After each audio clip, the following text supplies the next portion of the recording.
देश की बहस में आपका एक बार फिर स्वागत है। हम बहस कर रहे हैं जयपुर के उस मामले की जिसमें एक पब्लिशर के दफ्तर पर हमला बोला गया, उसके साथ मारपीट की गई, उसकी किताबों को फाड़ा गया, सिर्फ इस बात को लेकर क्योंकि उसने अपनी कुंजी जो पॉकेट बुक होती है जिससे आप स्कूल में पढ़ाई करते हैं उसमें इस सवाल का जवाब दिया था कि इस्लामिक आतंकवाद क्या होता है। ये सवाल इसलिए पूछा गया था क्योंकि राजस्थान स्टेट टेक्स्ट बोर्ड ने इस सवाल को अपने पाठ्यक्रम के अंदर शामिल किया था। सवाल ये है, जब पब्लिशर ने माफी मांग ली थी तो तोड़फोड़ करने की क्या जरूरत थी। सवाल ये भी है कि क्या हर जगह इसी नाम पर, मजहब के नाम पर हमेशा गुंडागर्दी होती रहेगी, कत्लेआम होता रहेगा? क्या इस्लामिक आतंकवाद दुनिया का सत्य नहीं है? ये भी हमारी बहस का एक विषय है। मेरे साथ कई सारे खास मेहमान जुड़े हुए हैं। मेरे साथ तारिक फतेह साहब हैं जो कि एक लेखक और पत्रकार हैं, कनाडा से जुड़े हुए हैं। संगीत रागी जी हैं, राजनीतिक विश्लेषक हैं, साथ ही साथ डीयू के अंदर पढ़ाते हैं। मेरे साथ डॉक्टर मोहम्मद इकबाल सिद्दीकी साहब हैं, मुस्लिम स्कॉलर हैं। मेरे साथ यास्मीन फारूकी जी, माफ कीजिएगा यास्मीन फारूकी जी नहीं है मेरे साथ मोहम्मद आमिर मिंटोई साहब हैं जो कि संस्थापक सदस्य हैं AMUCC के। साथ ही साथ मेरे साथ आसिफ रमीज दादी साहब हैं जो कि सऊदी अरब की एक यूनिवर्सिटी के अंदर पढ़ाते हैं, वो भी मेरे साथ जुड़े हुए हैं। आपका भी बहुत बहुत इस्तकबाल है, आपका भी बहुत बहुत स्वागत है। कल हिफाजतुल इस्लाम ने भी बांग्लादेश में इसी धार्मिक कट्टरता के नाम पर 60 से 70 हिंदुओं को मार दिया। क्या जो पाकिस्तान में होता था अब वो बांग्लादेश में भी शुरू हो गया है? ये भी एक बड़ा सवाल है जिस पर हम बात करेंगे। लेकिन सबसे पहले मेरे एक दर्शक जुड़े हुए हैं सुचित त्यागी गाजियाबाद से, उनसे जानना चाहता हूँ। सुचित, क्या जयपुर में जो हुआ ठीक हुआ और क्या इस्लामिक आतंकवाद जैसे शब्द पर आपत्ति होनी चाहिए क्योंकि ये दुनिया का एक सत्य बनकर रह गया? दीपक जी नमस्कार। मैं सीधा बताना चाहूँगा कि इस्लामिक आतंकवाद बिल्कुल एक सत्य है।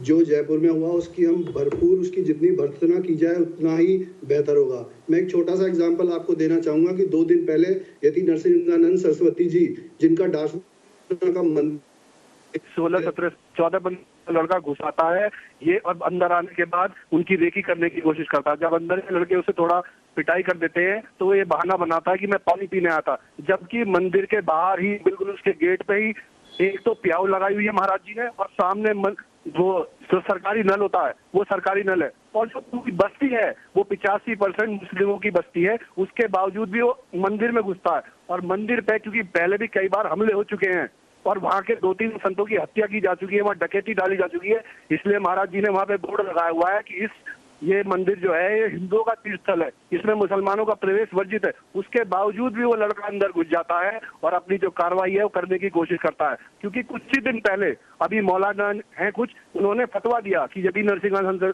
सरस्वती जी का सर कलम कर दिया जाए, तो ये सत्य तो हमें मानना ही पड़ेगा। इस्लामिक जो ये आतंकवाद है ये केवल हमारे भारत की नहीं पूरे दुनिया की समस्या बन गया है। अब बंगाल को देख लो, अभी मैं एक न्यूज पढ़ रहा था ABP पे, उसमें एक मौलाना के खिलाफ एक पोस्ट कर दी गई, तो गांव के लोगों ने ठीक है सुचित, यही रुकना होगा। अफसोस मेरे पास आपके लिए वक्त इतना ही है। मैं सीधे आसिफ रमीज साहब के पास चलता हूं। आसिफ साहब, आपको क्या लगता है इस्लामिक आतंकवाद शब्द को आज की दुनिया में झुटलाया जा सकता है? जब UN में इस पर चर्चा होती है, OIC में इस पर चर्चा होती है, यूरोपियन यूनियन में इस पर चर्चा होती है।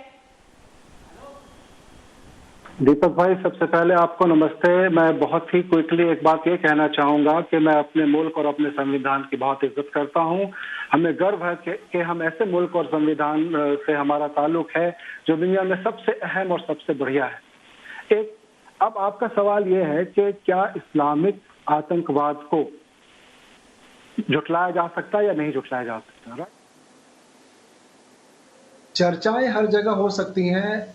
आतंकवाद और टेररिज्म एक ग्लोबल इशू है, लेकिन इसको एक किसी खास वर्ग विशेष या खास जाति से जोड़ना मेरे हिसाब से उतना बेहतर नहीं होगा। इसलिए कि एक जहाँ टेरर फैलता है, जहाँ पे जुल्म होता है, जहाँ पे कुछ इस तरह की चीज़ें फैलाई जाती हैं, उसका कोई जात या धर्म नहीं होता।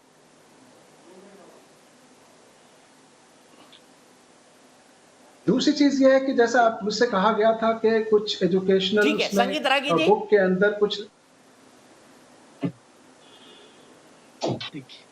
देखिए जी बोलिए आसिफ साहब बोलिए, सुन रहा हूं आपको। देखिए मेरा सिर्फ इतना कहना है,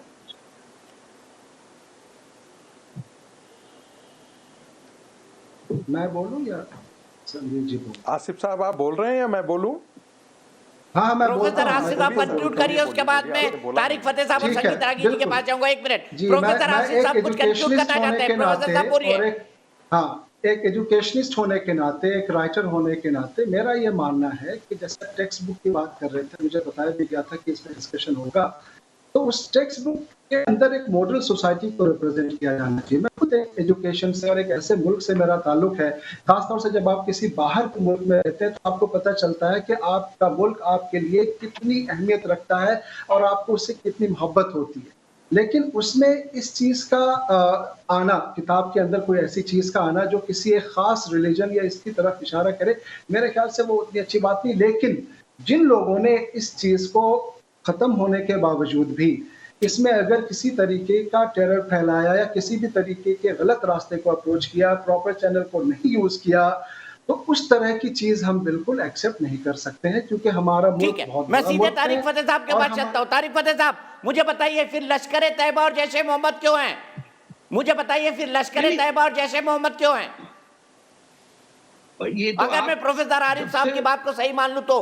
नहीं, कुछ किसी हद तक वो सही बात कर रहे हैं, लेकिन उनके पड़ोस में यमन है।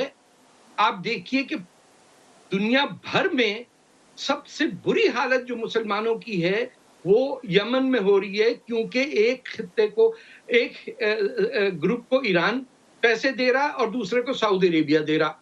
दोनों लड़ के ये आ गए कि फैमिन हो गया वहां पे, हजारों के हिसाब से बच्चे मर रहे हैं, किसी को ऊपर कुछ नहीं है। कि कल ही अटैक हुआ एक शहर के ऊपर, मारिब के ऊपर बम्बार्डमेंट हुई है, मिसाइल चल रहे हैं। आपने कभी सुना है किसी को कहे हुए दिल्ली के अंदर कि यमन के अंदर जो मुसलमानों के साथ मुसलमान कत्लेआम कर रहे हैं उसको रोका जाए? जिक्र भी नहीं होता। मैं आपसे ये कहूं कि जिस दिन महमूद गजनवी इस धरती पे आया, इस्लामिक टेररिज्म स्टार्टेड एंटरिंग। जो आज का मुसलमान तैमूर को टेररिस्ट नहीं मानता, बाबर को नहीं मानता, औरंगजेब को नहीं मानता है और बच्चों के नाम रखता है इस बात पे, इसका मतलब है वो he is equally involved in promoting Islamic terrorism. वरना आपने कैसे इलाहाबाद नाम रखा प्रयागराज? ठीक है, तारिक साहब यहीं रुकना होगा। अफसोस मेरे पास आज वक्त के लिए इतना, लेकिन हमने सवाल क्या पूछा था और उसके जवाब क्या हैं। अफसोस मैं सभी पैनलिस्ट से माफी चाहूंगा, आज वक्त मेरे पास रोज के मुकाबले कम था डिबेट के अंदर, डिस्कशन के अंदर। लेकिन सबसे पहले देख लेते हैं नतीजे क्या हैं, उसी के साथ हम ब्रेक करेंगे। हमने आज से सवाल पूछा था कि क्या मजहब के नाम पर गुंडागर्दी होनी चाहिए? हाँ कहना है। क्या मजहब के नाम पर गुंडागर्दी हो रही है? हमारा सवाल ये था, माफ कीजिएगा। हाँ कहना है 98% लोगों का और नहीं कहना है 2% लोगों का। जल्दी से क्विक ब्रेक।